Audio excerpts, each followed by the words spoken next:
Good morning બાળકો. Standard 9થમાં આપણે lesson number 4 વિશે થોડી માહિતી જોઈ કે પરમાણુનું બંધારણ શું કહેવા માગે છે. એમાં આપણે પહેલું જોયું કે પરમાણુ છે એ પ્રોટોન અને ઇલેક્ટ્રોનનો બનેલો હોય છે. પછી એમને પરમાણુની અંદર કંઈ પણ છે પરમાણુ અવિભાજ્ય કણ છે એવું આપણે જોયું હતું, જે ડાલ્ટનની અભિધારણાઓ ખોટી પાડવામાં આવી હતી. એમના પછી જે થોમ્સને નમૂનો આપેલો હતો, પછી રુથરફોર્ડે નમૂનો આપેલો હતો. જે થોમ્સને તરબૂચના ઉદાહરણ આપીને નમૂનો આપેલો હતો. જે થોમ્સને જ્યારે રુથરફોર્ડે સોનાના વરખ ઉપરથી આપણને નમૂનો આપવામાં આવ્યો હતો કે પરમાણુ શું છે, પરમાણુની અંદર કાંઈક પણ વજનવાળી વસ્તુ છે તો એને આલ્ફા કણોને મારો ચલાવવામાં આવ્યો હતો. એમના પછી નીલ્સ બોહરે આપણને એવું કહ્યું હતું કે જે રુથરફોર્ડની માન્યતાઓ ખોટી પડી હતી એમના આધારે એને કક્ષાઓ કઈ રીતે આપણને કોષ કહ્યા હતા કે LMN. તો એ કક્ષાઓથી આપણે એ ઇલેક્ટ્રોન છે એ પ્રોટોનની આસપાસ મીન્સ કે કેન્દ્રની આસપાસ ભ્રમણ કરે છે એને કક્ષાઓ તરીકે ઓળખવામાં, એટલે કક્ષાઓ કે LMN કહ્યું હતું. હવે એમના પછી આવશે ન્યુટ્રોન. ઈસવીસન 1932માં જે ચેડવિકે અન્ય અપરમાણ્વીય કણની શોધ કરી. ધ્યાન રાખજો કે ચેડવિકે શેની શોધ કરી અને ક્યારે? ન્યુટ્રોનની. તો ઈસવીસન 1932માં જે ચેડવિકે અન્ય અપરમાણ્વીય કણની શોધ કરી હતી કે જે વીજભાર વિહીન હતો. આલ્ફાને આપણે જોયું હતું કે પ્રોટોન અને ઇલેક્ટ્રોન એ આપણે જોઈ ગયા. એમના પછી ન્યુટ્રોન કે જે વીજભાર ધરાવતો નથી, પ્લસે નથી ને માઇનસે નથી, એની શોધ કોણે કરી? જે ચેડવિકે. ક્યારે? 1932માં, જે વીજભાર વિહીન હતો અને તેનું દળ લગભગ પ્રોટોનના દળ જેટલું જ હતું. ન્યુટ્રોનનું વાત કરે છે કે પ્રોટોન જેટલો વજનવાળો હતો ને એટલું લગભગ એટલો ન્યુટ્રોનનો વજન હતો. એટલે જ મેં તમને આગળના લેક્ચરમાં કેન્દ્રમાં P અને N દોરીને દર્શાવ્યા હતા, કેમ કે આ બે ભાઈઓ છે અમારે વજનવાળા છે એટલે કેન્દ્રની અંદર જ છે. જ્યારે ઇલેક્ટ્રોન છે વજનમાં હલકા હોવાથી એ કક્ષાઓમાં ભ્રમણ કરે છે. આશરે તેનું નામ શું આપવામાં આવ્યું? ન્યુટ્રોન. એટલે ન્યુટ્રોન છે એની શોધ કોણે કરી, ક્યારે કરી અને એ કયો વીજભાર ધરાવે છે? તો ન્યુટ્રોન છે એ 1932માં જે ચેડવિકે શોધ કરેલી હતી અને જેનો કોઈ વીજભાર નથી, પ્લસે નથી અને માઇનસ નથી, એટલે એને વીજભાર વિહીન કહેવામાં આવેલો છે. જેનું નામ છે શું છે? ન્યુટ્રોન છે.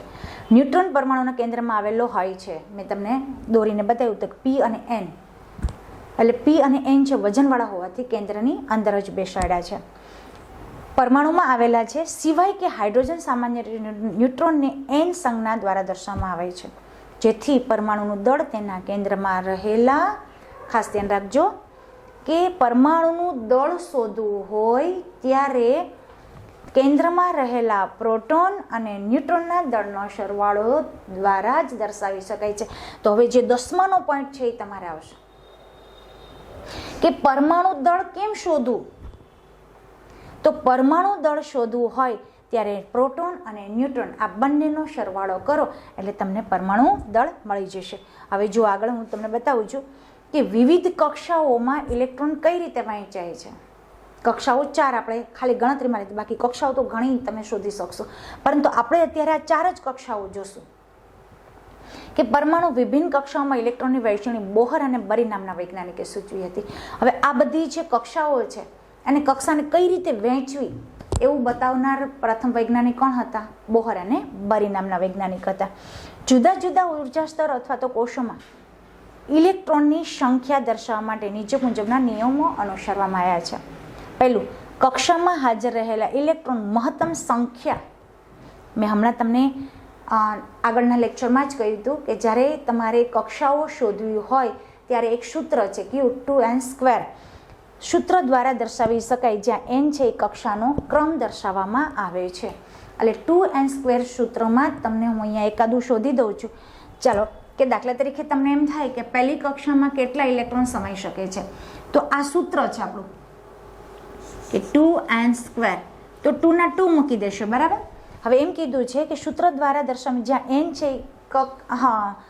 જ્યાં n કક્ષાનો ક્રમ અથવા તો એનો નંબર દર્શાવે છે. હવે તમારે પહેલી કક્ષા શોધવી છે બરાબર. તો અહીંયા 1 મૂકી દો એટલે 2 ના 2, 1 નો વર્ગ 1 થશે, 2 એકુ 2 એટલે પહેલી કક્ષાની અંદર 2 ઇલેક્ટ્રોન સમાઈ શકતા હોવા જોઈએ, એટલે કે K બરાબર 2 થશે.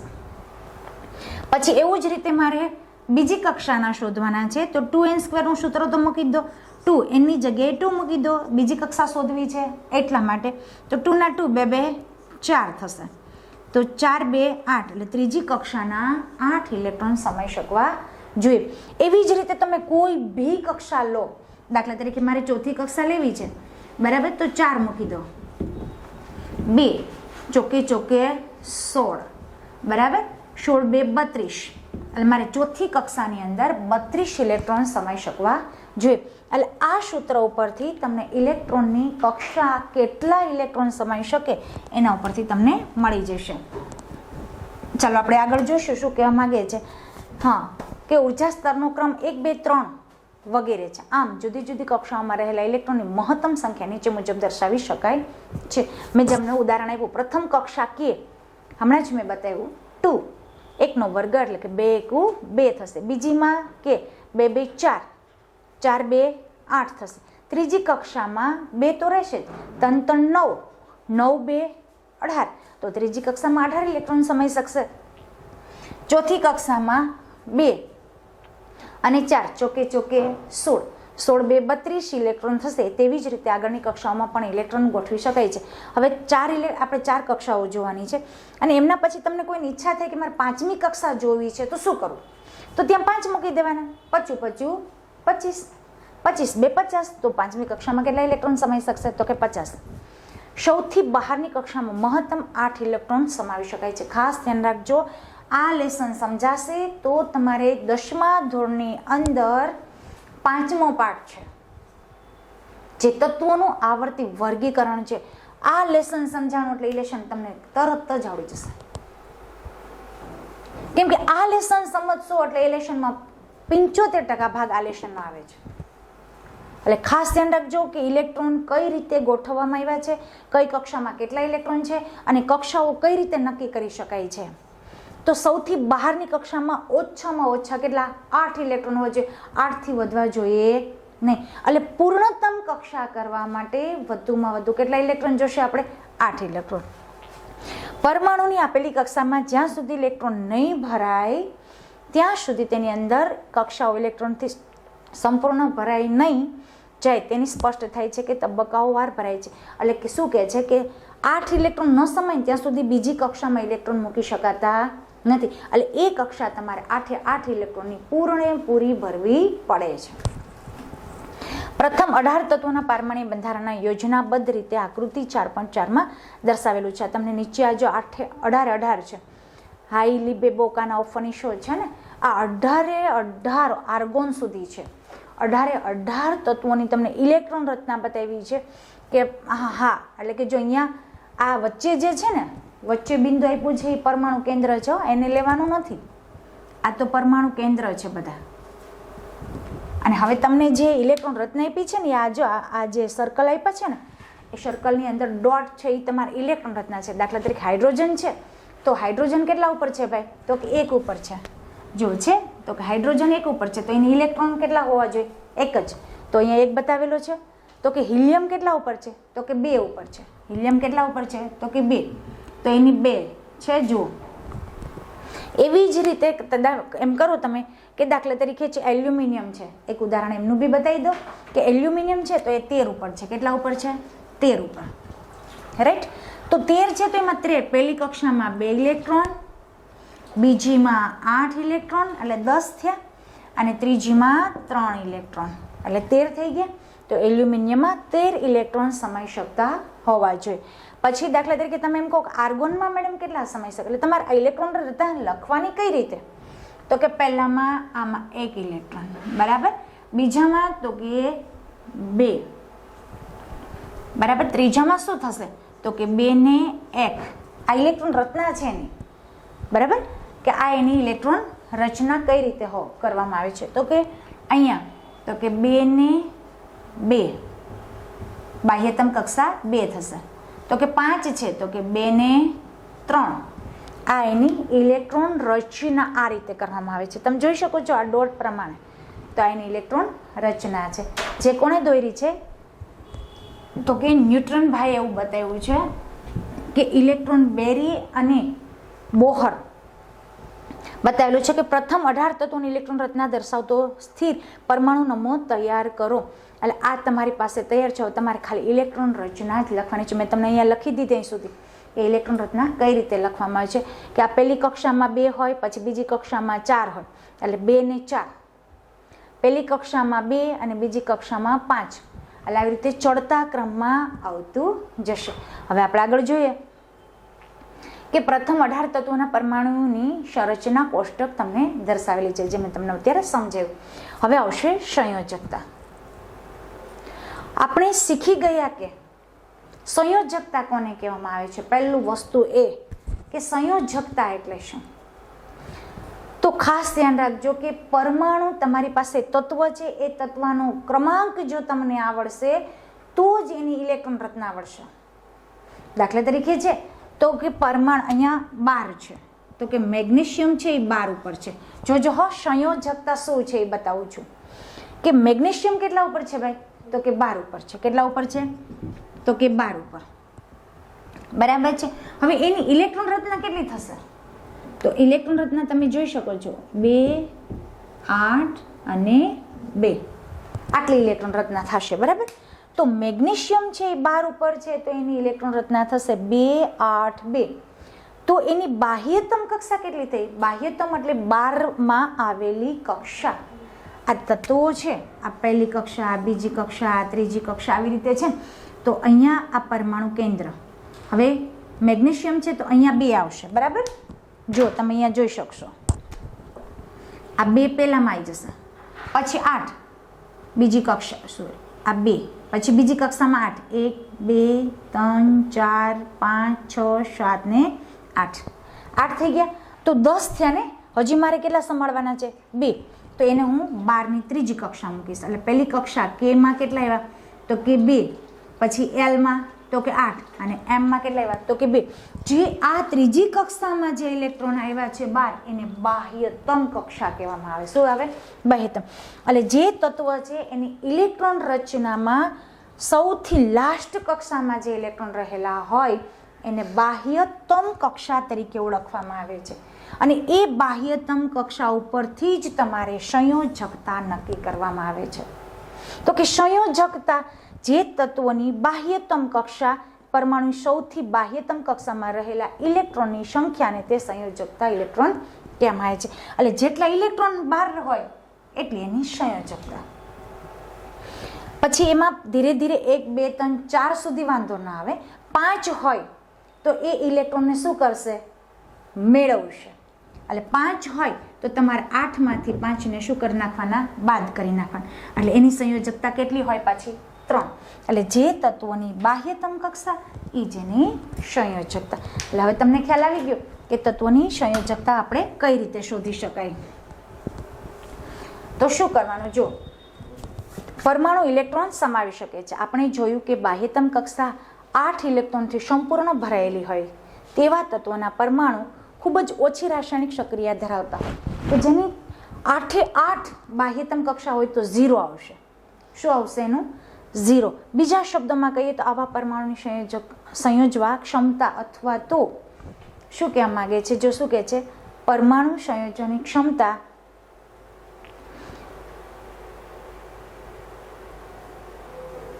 સંયોજકતા 0 હોય છે. એટલે કે જે તત્વોની બાહ્યતમ કક્ષા જો 8 હોય ને તો 8માંથી 8 જાય તો ભાઈ શું થાય? 0 આવશે ને. એટલે જે તત્વોની પૂર્ણતમ કક્ષા 8 હોય તો એની સંયોજકતા કેટલી થશે? તો કે 0 થશે. ખાસ ધ્યાન રાખજો. દાખલા તરીકે હું તમને એક ઉદાહરણ આપું કે નિયોન છે. નિયોન કેટલા ઉપર છે? તો કે 10 ઉપર.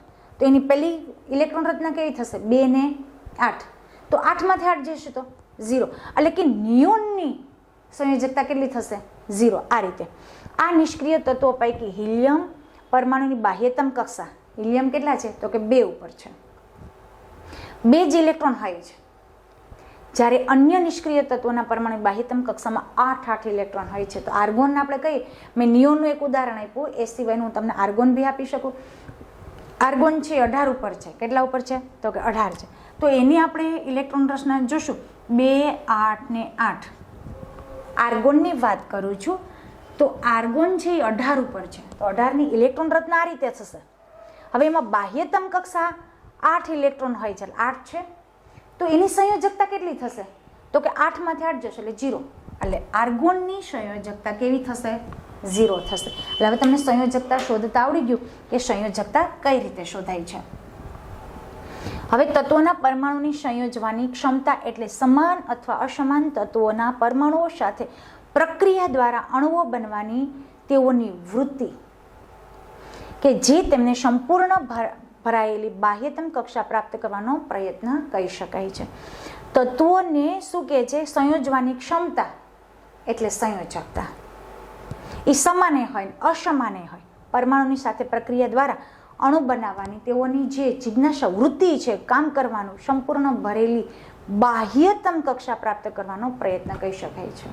એટલે જે કક્ષાઓ અતૂટ છે, ભરેલી નથી, એને પૂર્ણ કરવાનો ધ્યેય કોના ઉપર જાય છે? સંયોજકતા ઉપર જાય છે. આવી બાહ્યતમ કક્ષા અષ્ટક ધરાવે છે. એટલે 8 પૂરા કરવાના છે. 7 હોય તો 1 ને મેળવો, 3 હોય તો 5 ને મેળવો, અને 5 હોય તો શું કરે છે? 3 ને મેળવે છે. 3 છે એ જતા રહેશે. ગુમાવવાની એટલે આયનની પદ્ધતિ કરે છે, આયનીકરણની પદ્ધતિ કરે છે. અષ્ટક પૂરા કરવાના. જે પૂર્ણતમ કક્ષા કરવા માટે આપણે કેટલા ઇલેક્ટ્રોન જોશે? 8. તો અષ્ટક ધરાવે છે તેમ કહી શકાય છે. પરમાણુ પોતાની બાહ્યતમ કક્ષામાં અષ્ટક પ્રાપ્ત કરવા માટે પ્રક્રિયા કરે છે, અને તે ઇલેક્ટ્રોનની ભાગીદારી અથવા ઇલેક્ટ્રોન મેળવીને, મેં હમણાં કહ્યું હતું કે તમને 7 હોય તો 1 ઇલેક્ટ્રોનને બોલાવશે એટલે મેળવશે. હવે 2 હોય તો એ 2 ઇલેક્ટ્રોન શું કરશે? જતા રહેશે. કેમ કે એને 6 ઇલેક્ટ્રોન ઘટશે તો એ જતા રહેશે. એટલે ગુમાવવાની અને મેળવવાની, ઇલેક્ટ્રોન મેળવી અને ગુમાવીને પણ એ અષ્ટક પૂર્ણ કરી દેશે. જેટલા ઇલેક્ટ્રોનની બાહ્યતમ કક્ષા ભાગીદારી થાય છે અથવા તો આપલે થાય છે એ સંખ્યાના તત્વોની સંયોજવાની ક્ષમતા એટલે કે સંયોજકતા કહેવામાં આવે છે. જે આપણે પહેલા પણ જોઈ ગયા કે કોઈ પણ સંજોગો અવસાદ તો શું કહેવામાં છે? ઇલેક્ટ્રોનને મેળવવું અથવા તો ગુમાવવું એ એની ક્ષમતાને સંયોજકતા કહેવામાં છે. દાખલા તરીકે મેગ્નેશિયમ છે, બરાબર છે, અથવા તો એલ્યુમિનિયમ છે, તો 13 ઉપર છે. તો એની ઇલેક્ટ્રોન રચના શું થશે? તો કે 2, 8, 10, 10 ને 3, 13.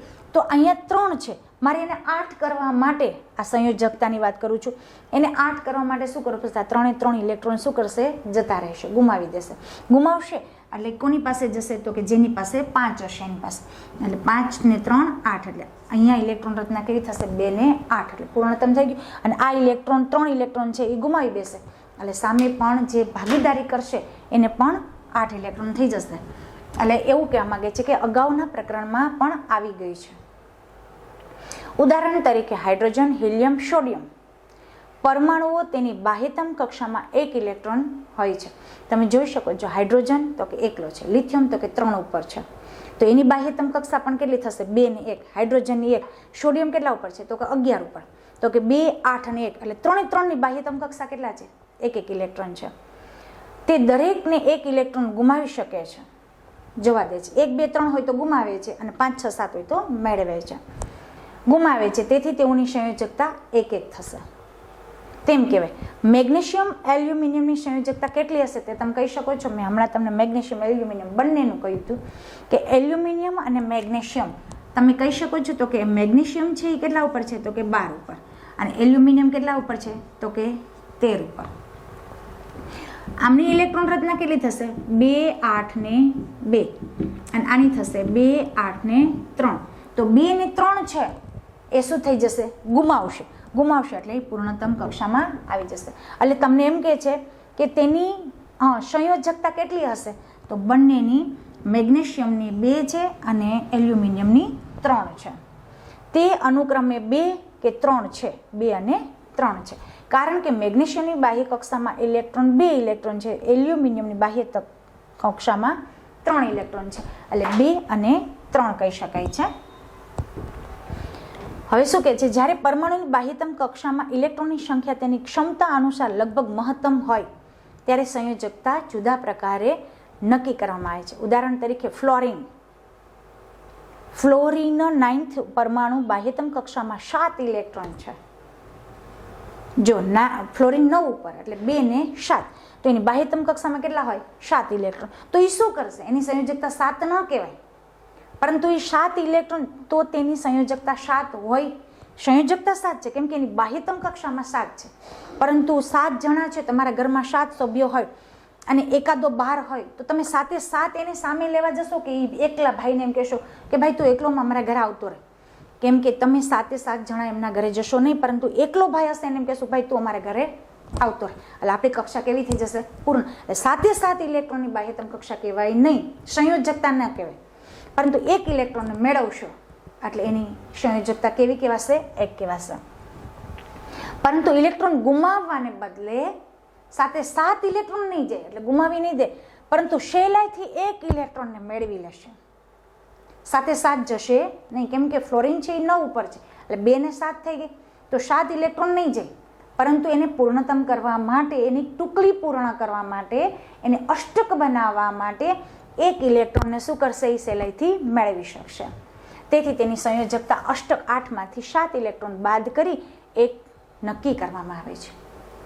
અને આ પ્રકારે ફ્લોરીનની સંયોજકતા કેવી થશે? 1 થશે, કેમ કે 1 ઇલેક્ટ્રોનને શું કરે છે? સહેલાઈથી મેળવે છે. એટલે તમે 8માંથી 7 બાદ કરો છે. સંયોજકતા શોધવા માટે શું કરવું? પૂર્ણતમ કક્ષામાંથી જેટલી બાહ્યતમ કક્ષા આવી હોય એને બાદ કરી નાખો. એટલે કે 8માંથી 7 બાદ કરો તો કેટલા મળશે? 1. અને એ પણ યાદ ન રાખવું હોય તો જેટલા ઇલેક્ટ્રોનને તમે મેળવો છો ને એ એની સંયોજકતા. અને આ પ્રકારે ફ્લોરીનની સંયોજકતા 1 થશે. ઓક્સિજન માટે પણ એ જ રીતે સંયોજકતા ગણતરી કરી શકાય છે. ઓક્સિજન 8 ઉપર છે ને, 8 ઉપર હોય તો 2 અને 6, તો 6 સભ્યોને બહાર નહીં જવાય, પરંતુ તમારે ઘટે છે કેટલા? તો કે 2. 8 કરવા માટે કેટલા ઘટે છે? 2. તો એ 2 સભ્યોને આપણે સામે બોલાવશું કે ભાઈ તમે 2 વ્યક્તિ છો ને, તો 2 અમારા ઘરે આવ્યો, અમે તો 6 જણા છે, એટલે 6 અમે બહાર જઈ શકશું નહીં. પરંતુ તમે 2 લોકો છો ને, તો તમે 2 લોકો અમારી પાસે આવી જાઓ, એટલે 2 ઇલેક્ટ્રોનને શું કરશે? મેળવો છે. તો એની સંયોજકતા ઓક્સિજનની કેટલી થશે? 2. એટલે એવી જ રીતે શું કહે છે કે હા, સંયોજકતા ઓક્સિજન માટે તે જ પ્રમાણે સંયોજકતાની ગણતરી કરી શકાય છે. ઓક્સિજનની સંયોજકતા કેટલી થશે? 2 મેળવશો. હા, આ પ્રકારે ગણતરી દ્વારા ઓક્સિજનની સંયોજકતા પણ આપણે મેળવી લીધી, 2 થશે. આમ દરેક તત્વના પરમાણુની સંયોજકતા મેળવવા માટે નિશ્ચિત ક્ષમતા ધરાવે છે, જેને સંયોજકતા કહેવામાં આવે છે. પ્રથમ 18 તત્વોની સંયોજકતા આગળ દર્શાવેલ કોષ્ટકના નીચેના સ્તંભમાં આપેલી છે. એટલે આગળ ક્યાંક આપેલી હશે. સંયોજકતા કેટલી હોય છે એ આપણને આપી દીધેલી છે. હવે શું કહે છે કે પરમાણુય ક્રમાંક અને પરમાણુય દળો